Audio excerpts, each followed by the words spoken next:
প্ৰথমতে আপোনাক শুভেচ্ছা জনাইছোঁ ৰাজনৈতিক জীৱনৰ দ্বিতীয়বাৰৰ কাৰণে। আৰু এতিয়া যি মিত্ৰজোঁটৰ ফালৰ পৰা আপুনি ইতিমধ্যে কংগ্ৰেছৰ প্ৰাৰ্থিত্ব প্ৰত্যাশী হিচাপে মনোনয়ন দাখিল কৰিছে, এই মুহূৰ্তত আপোনাৰ প্ৰতিক্ৰিয়া আৰু ৰাইজৰ কি হ'ব? ৰাইজ পৰিৱৰ্তনৰ দিশে আগবাঢ়িছে। এইবাৰ নিশ্চিতভাৱে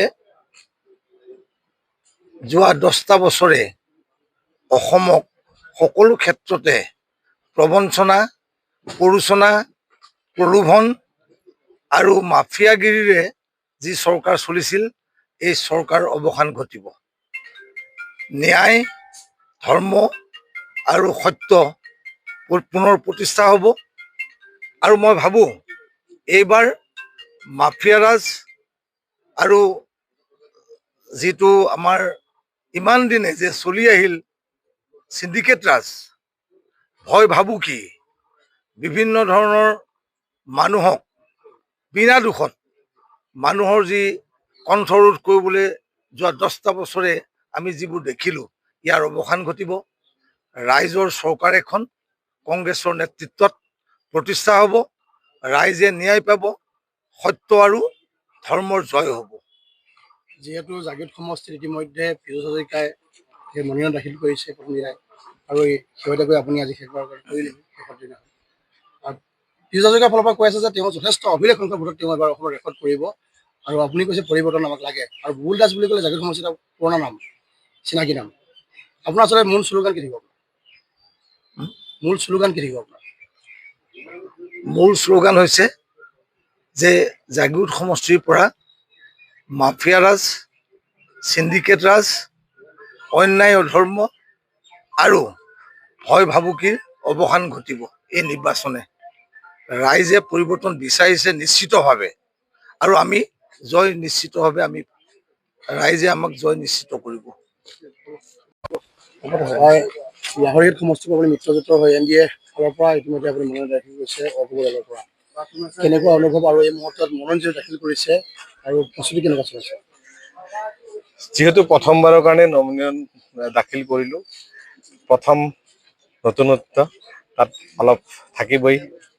বহুত মানে ৰাতিপুৱাৰ পৰা এটা হেৰিত আছিলোঁ যে কেনেকৈ যাম, কেনেকৈ হ'ব, কি সুন্দৰভাৱে আহি আমি পালোঁ। ৰেলীখিনি অৱশ্যে আমাৰ পাৰ্টি অফিচতে থাকিল, বাকী অলপ কাৰ্যকৰ্তালৈ আহি মই ইয়াত নমিনেশ্যন দাখিল কৰিলোঁ। সুন্দৰভাৱে গোটেইখিনি কামখিনি হৈ গ'ল।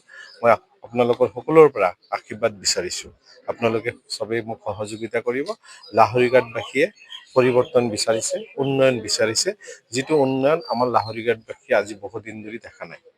দেখিবলৈ পোৱা গৈছে লাহৰীঘাট সমষ্টিত বিশেষকৈ ছিদ্দিক আহমেদ, AUDF আৰু ইফালে মিত্ৰজোঁটৰ আসিফ নাজাৰৰ লগত যথেষ্ট এটা মানে ফাইট হ'ব বুলি কৈ আছে।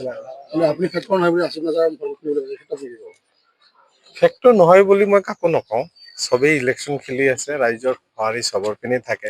ক'ব গ'লেতো আমাৰ ৰাইজে হিয়া উজাৰি ভোট কংগ্ৰেছকে দিছিলে, হিয়া উজাৰি আশীৰ্বাদ UDFকে দিছিলে। কিন্তু হিয়া উজাৰি আশীৰ্বাদ দিয়াৰ পিছত ৰাইজৰ লগত কি কৰা হ'ল, তাৰে প্ৰতিফলন হ'ব যে আমি যে তোমালোকক ইমান মৰম দিলোঁ, ইমান আশীৰ্বাদ দিলোঁ, আৰু সেই আশীৰ্বাদ সেই মৰমৰে তোমালোকে কি কৰিলা। আজি আমাৰ সমষ্টিবাসীৰ কি অৱস্থা, যি ৰাস্তা ঘাটৰ কথা কওক, বানপানীৰ কথাই কওক, আজি নদীৰ গৰাখহনীয়ে গোটেই সৰ্বস্ব শেষ কৰি দিলে লাহৰীঘাটবাসী। ইয়াৰ পিছত আৰু হিয়া উজাৰি বা তেওঁলোকে আমাক ফেক্টৰ হ'ব নহ'ব, আমি নহয়, সেইবিলাকৰ কথাৰ কোনো মিনিং নাই। মানে যি সমষ্টি উন্নয়ন হ'ব লাগিছিল বহুতে হোৱা নাই, কিন্তু আপোনালোকে উন্নয়নৰ মূল শ্লোগান হ'ব চাগে। অবভিয়াছলি ৰাজনীতিত উন্নয়নৰ শ্লোগান হ'ব লাগে। তাৰপিছত বহু ধৰণৰ কথা বাৰ্তাই আমাৰ মানুহৰ মাজত, যিহেতু আমাৰ সমষ্টিটোত শিক্ষাৰ অলপ হাৰ কম আছে, অশিক্ষিত মানুহ বহুত আছে, সেই মানুহখিনিক সৰল হোজা মানুহখিনিক মিছগাইড কৰা যায়, ধৰ্মীয় মেৰুকৰণ কৰা যায়, কেতিয়াবা প্ৰৰোচনা কৰি এইবিলাক হৈছিলে। কিন্তু আজি মানুহ শিক্ষিত হৈছে, আজি মানুহ বুজি পোৱা হৈছে। আজি আৰু সেই প্ৰৰোচনা, আজি আৰু সেই ফাঁকি, আজি ধৰ্মীয় মেৰুকৰণৰ দিন গ'ল। এতিয়া আমাৰ ল'ৰা শিক্ষিত হৈছে, আমাৰ সমাজ আগুৱাই গৈছে, আমাৰ সমাজে দেখিছে। আজি মাননীয় মুখ্যমন্ত্ৰী হিমন্ত বিশ্ব শৰ্মা ডাঙৰীয়াই আজি আমাৰ মিত্ৰজোঁটৰ চৰকাৰখনে আজি আমাৰ অসমীয়া মুছলমানৰ কাৰণে, সৰ্বস্তৰৰ সকলোৰ কাৰণে আজি যিভাৱে উন্নয়ন কৰিলে, আজি লাহৰীঘাটবাসীয়ে ক'ব পাৰিব নেকি যে আমি জাগিৰোডত আজি যি পাইছে আমি পোৱা নাই? আমাৰ মহিলাই অৰুণোদয় পাইছে, আমাৰ প্ৰত্যেকজনে প্ৰধানমন্ত্ৰী আৱাস গৃহ পাইছে, আমাৰ ছোৱালীয়ে নিযুত মইনা পাইছে, আমাৰ সকলো দিশত যিখিনি চৰকাৰে দিব লাগে সকলো আঁচনি আমাৰ সমষ্টিবাসীয়ে পাইছে। সেইখিনি কথা বাৰ্তা আমাৰ মানুহে পাহৰি নাযায় নহয়। শেষত আপুনি লাহৰীঘাট সমষ্টিবাসীক কি ক'ব? লাহৰীঘাটবাসী সমষ্টিত মই এটাই কথা ক'ম, আপোনালোকে মোক এইবাৰ আশীৰ্বাদ দিয়ক, এবাৰ মোক সুযোগ দিয়ক।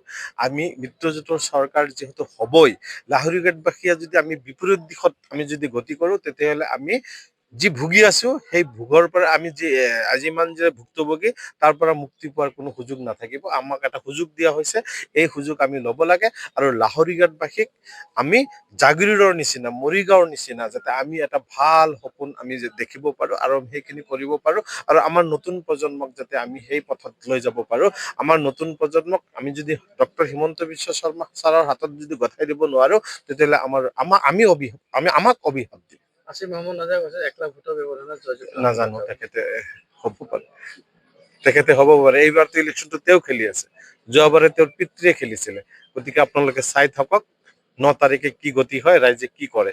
আজি চাওক, মইতো আজি 2 দিন হ'ল মই টিকেট ঘোষণা হ'ল, আজিতো যিটো ৰেলী হৈছে সেই ৰেলীত আপোনালোকে যদি খবৰ লৈ গম পাব কিমান মানুহ স্বতঃস্ফূৰ্তভাৱে ওলাই আহিছে। মই বাইক দি আহিব লগা হৈছে, মই বাইকেৰে আহি মোক ইয়াত পচোৱা হৈছে। যদি কোনোবাই দেখা পাইছে, মোক হেলমেট পিন্ধাই বাইকেৰে আনি ইয়াত পচাইছে আৰু গোটেই মানুহ মোৰ ৰেলীত এনেকে পচিছে। মই মোৰ প্ৰপ'জাৰ বাইকত আনিছো। গতিকে আজি কোনে কৰিছে? আজি কিহৰ কাৰণে হৈছে? আজি মোক যে হিয়া উজাৰি আশীৰ্বাদ দিবৰ কাৰণে ৰাইজ স্বতঃস্ফূৰ্তভাৱে ওলাই আহিছে, সেয়া কিহৰ লক্ষণ? তেওঁ আজি ক'ব পাৰে ফেক্টৰ নহয়।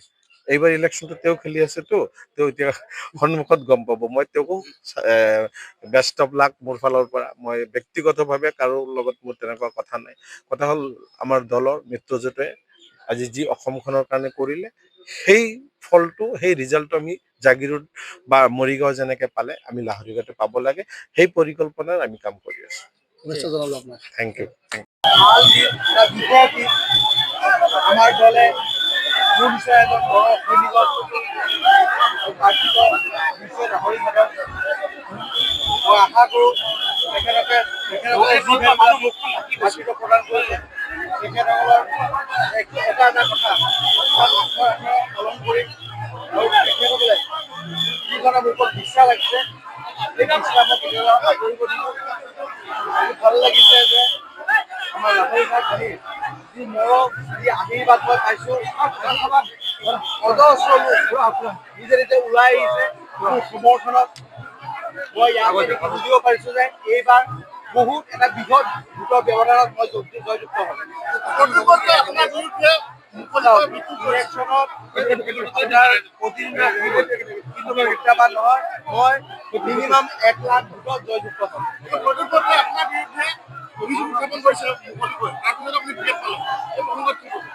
চাওক, তেখেত মোৰ জ্যেষ্ঠ হয়, তেখেতৰ ৰাজনৈতিক অভিজ্ঞতা মোতকৈ বহুত বেছি। মই শুনিছোঁ তেখেতক মনোনয়ন পত্ৰ দাখিল কৰিছে। আশা কৰোঁ তেখেতক জিকি আহক।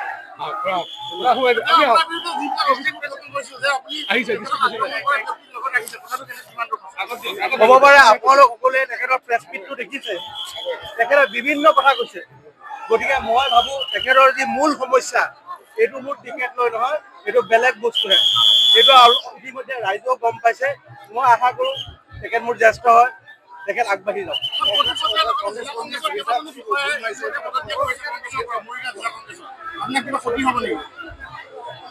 মোৰ সমষ্টিৰ পৰা কোনেও আপোনাৰ দল ত্যাগ কৰা নাই দেই। মৰিগাঁও জিলা কংগ্ৰেছৰ পৰা কৰিছে, কিন্তু তেখেতসকলে এতিয়া কি ক্ষোভত কৰিছে সেইটো মই গম পোৱা নাই, আৰু তেখেতসকল যোৱাত কোনো ক্ষতি হোৱা নাই।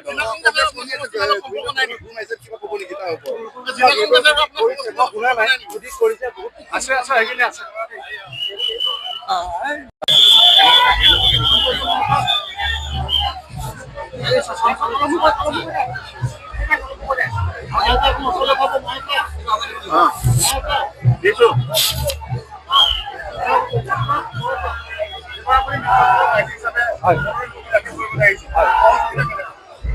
মানে অভূতপূৰ্ব সঁহাৰি ৰাইজৰ, আৰু সঁচাই মই খুব মানে আৱেগিক হৈ পৰিছোঁ গোটেই চিটুৱেশ্যনটো চাই। মই ভবা নাছিলোঁ ৰাইজে এনেকৈ সঁহাৰি দিব। আৰু এতিয়া মোৰ সঁচাই উপলব্ধি হৈছে মৰিগাঁও ৰাইজে সঁচাই এটা পৰিৱৰ্তন বিচাৰিছে, এটা ভাল পৰিৱৰ্তন বিচাৰিছে। আৰু গতিকে সেই দিশতে আগবাঢ়িছোঁ। সকলোকে আজি মই যিসকলে এই মানে আজি এই যাত্ৰাত আমাৰ অংশগ্ৰহণ কৰিলে সমূহ মৰিগাঁওবাসী ৰাইজলৈ মই মোৰ শ্ৰদ্ধা কৃতজ্ঞতা প্ৰকাশ কৰিছোঁ।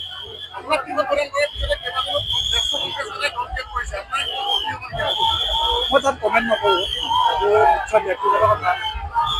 গতিকে বৃহত্তৰ চাব লাগিব যে আমি কি কৰিবলৈ আছোঁ। আমি এটা শক্তি ইয়াৰ পৰা উত্থান কৰিব বিচাৰোঁ। আমি বিজেপিক ইয়াৰ পৰা আঁতৰাব বিচাৰিছোঁ সন্মিলিত শক্তি হিচাপে।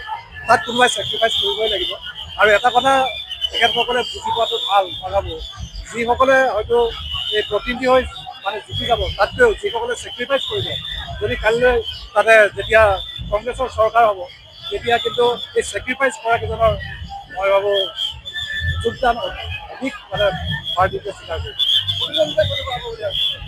মৰিগাঁৱত খুবেই আত্মবিশ্বাসী মই এইবাৰ, কাৰণ বিপুল সঁহাৰি পাইছোঁ। মৰিগাঁও মানুহে জাতি ধৰ্ম নিৰ্বিশেষে, দল নিৰ্বিশেষে, কোনো পলিটিকেল পাৰ্টি নিৰ্বিশেষে এটা পৰিৱৰ্তন বিচাৰিছে। আৰু সেই পৰিৱৰ্তনত ৰাইজে মোক সহযোগ কৰিছে। আৰু ৰাইজক মই মানে চিৰকৃতজ্ঞ, কৌটি নমস্কাৰ।